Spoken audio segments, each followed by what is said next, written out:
Chapter 28. After 20 years, Kate Barlow returned to Green Lake. It was a place where nobody would ever find her, a ghost town on a ghost lake. The peach trees had all died, but there were a couple of small oak trees still growing by an old, abandoned cabin. The cabin used to be on the eastern shore of the lake. Now, the edge of the lake was over 5 miles away, and it was little more than a small pond full of dirty water. She lived in the cabin. Sometimes she could hear Sam's voice echoing across the emptiness. Onions, sweet fresh onions. She knew she was crazy. She knew she'd been crazy for the last 20 years. "Oh, Sam," she would say, speaking into the vast emptiness, "I know it is hot, but I feel so cold. My hands are cold, my feet are cold, my face is cold, my heart is cold." And sometimes she would hear him say, "I can fix that," and she'd feel his warm arm across her shoulders. She'd been living in the cabin about 3 months when she was awakened one morning by someone kicking open the cabin door. She opened her eyes to see the bulky end of a rifle 2 inches from her nose.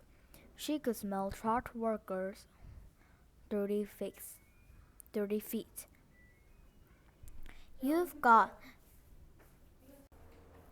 got exactly 10 seconds to tell me where you've hidden your loot," said Trout, "or else I'll blow your head off." She yawned. A red-headed woman was there with Trout. Kate could see her rummaging through the cabin, dumping drawers and locking things from the shelves of cabinets. A woman came to her. "Where is it?" she demanded. "Linda Miller?" asked Kate. "Is that you?" Linda Miller has been in the 4th grade when Kate Barlow was still a teacher. She had been a cute, freckled-faced girl with beautiful red hair. Now her face was blotchy and her hair was dirty and scraggly. "It's Linda Walker now," says Trot. "Oh, Linda, I'm so sorry," said Kate. Trot jabbed her throat with the rifle. "Where's the loot?" "There is no loot." "Don't give me that," shouted Trot. "You've robbed every bank from here to Houston." "You better tell him," said Linda. "We're desperate." "You married him for his money, didn't you?" asked Kate. Linda nodded. "But it's all gone. It dried up with the lake. The peach trees, the livestock. I kept thinking, it has to rain soon. The drought can't last forever." But it just kept getting hotter and hotter and hotter. Her eyes fixed on the shovel, which was lying against the fireplace. "She's buried it," she declared. "I don't know what you're talking about," said Kate. There was a loud blast as Trout fired his rifle just above her head. The window behind her shattered. "Where's it buried?" he demanded. "Go ahead and kill me, Trout," said Kate. "But I sure you hope like to dig. Because you're going to be digging for a long time.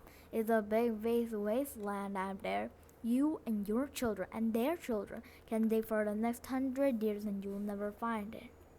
Linda grabbed Kate's hair and jerked her head back. "Oh, we're not going to kill you," she said, "but by the time we're finished with you, you're going to wish you were dead."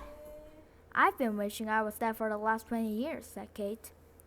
They dragged her out of bed and pushed her outside. She wore blue silk pajamas. Her turquoise-studded black boots remained beside her bed. They loosely tied her legs together so she could walk, but she couldn't run. They made her walk barefoot on the hot ground. They wouldn't let her stop walking. "Not until you take us to the root," said Trev. Linda hit Kate on the back of her legs until her feet was black and blistered. Whenever she stopped, Linda whacked her with the shovel. "I'm losing my patience," warned Trev. She felt the shovel jab into her back, and she fell onto hard dirt. "Get up," ordered Linda. Kate struggled to her feet. We're being easy on you today, said Trout. It's just going to keep getting worse and worse for you until you take it to us. Look out, shouted Linda. A lizard leaped toward them. Kate could see its big red eyes. Linda tried to hit it with the shovel, and Trout shot at it, but they both missed.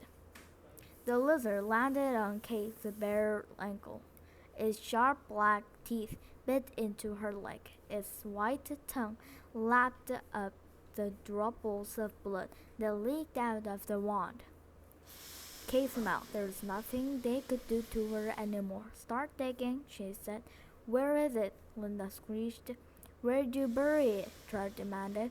Kate barely died laughing. And that's the end of chapter 28. See you next time with part 2, The Last Hole, chapter 29.